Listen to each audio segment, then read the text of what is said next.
So here let us make vegan chocolate milkshakes without cow's milk and without sugar.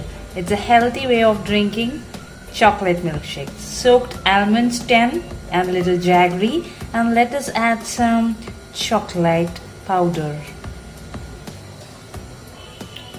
Here we go. I am adding a spoon of chocolate powder. Yes. Now let us add some water to it and grind it.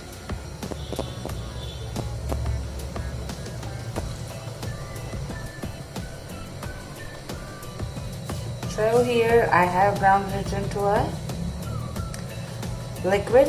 Let us strain it.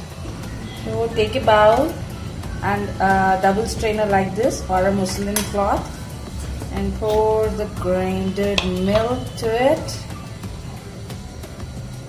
and strain it completely. Here we go. For 10 almonds we got this much of almond milk.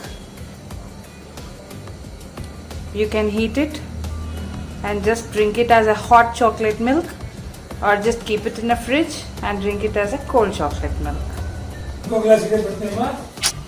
Chocolate milkshake is ready.